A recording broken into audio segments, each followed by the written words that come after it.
Naging hands-on ka ba every scene? Oh yeah. Halos hindi na ako natutulog. So medyo maingat ka talaga sa boses. Kasi totally na based sa mga questions si Manay Ethel. Parang hindi pa niya masakyan Yeah. yung humor ng voice. No, but tingin mo, hindi lang ito sa mga bagets, sa mga cholo, sa mga hindi. Pwede rin itong magustuhan of course from all ages. tama yung ginagawa ni Tita Ethel, no? Because hindi naman lahat ng tao kilala si Boy Pickup. O hindi lahat na pick up. Or hindi nila naintindihan. That's why, nung ginawa namin yung film, we made it a regular comedy film. The situation is funny, yung mga pangyayari nakakatawa. So yes, pagka hindi mo masyadong masakyan yung pick-upan, which is actually 3 parts lang yun eh. The entire film wala namang pick-upan. Sa tingin mo, kumbaga sa ibang kakaibang comedy. Or it could be another, same as the other comedy films. Iba lang sa Comedy siya na panglalaki. Although meron kaming gay characters tulad ni Diego, kasi usong-uso ngayon ang gay humor, di ba? Ang daming films na gay humor and it sells. No? So, in-address namin yung issue na yun. Kasi marami ring fans na gay ang nanonood. No? So, kami lalaki ang core audience namin. Hindi lang yun, mga bata. Mga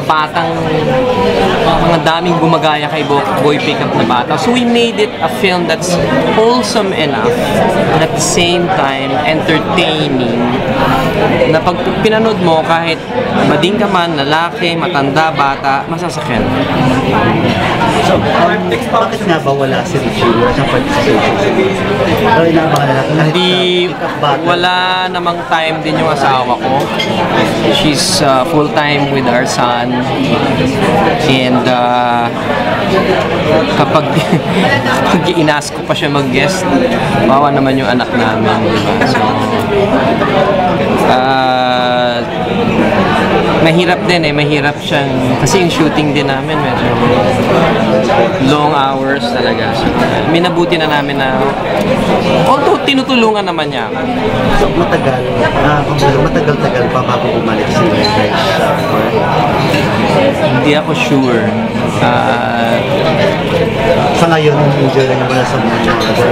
Ang sinasabi niya sa akin, gusto niya muna magpapaya. And she has lost 10 pounds already.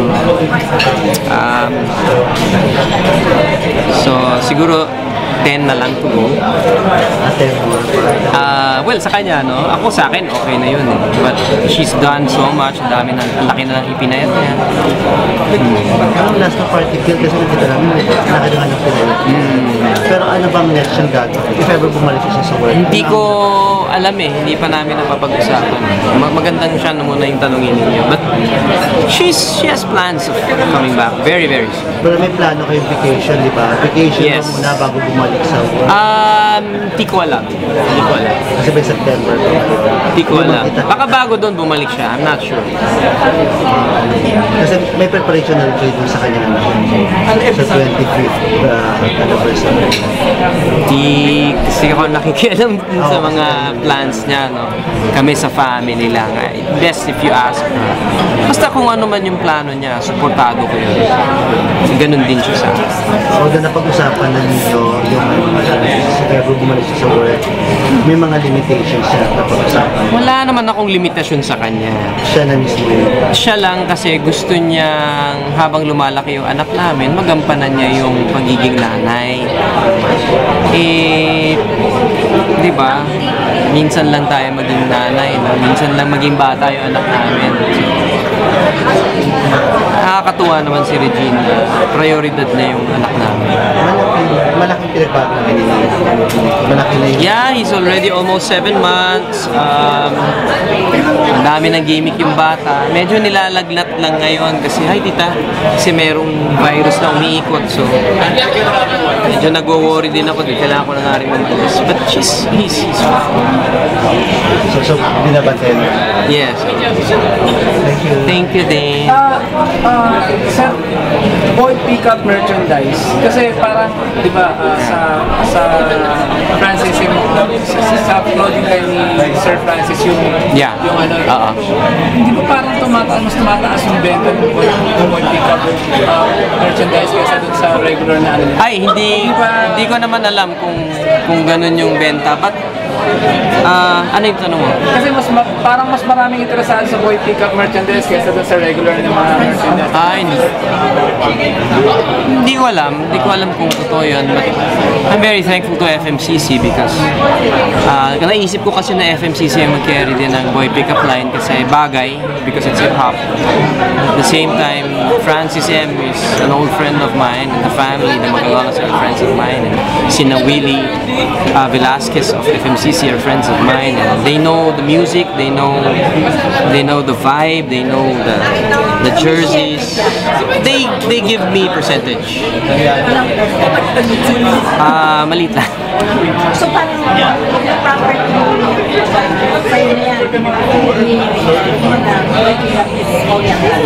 No, Boy Pickup is actually ownership of GMA, so we had to pay GMA royalties also. Everything has to go through it. Trademark, we had to pay trademark. So, ayun. Everything has to go through with you, syempre, yung designs, Yeah, concepts, everything. You have a say, syempre. Yung logo, kami nag-approve niyan.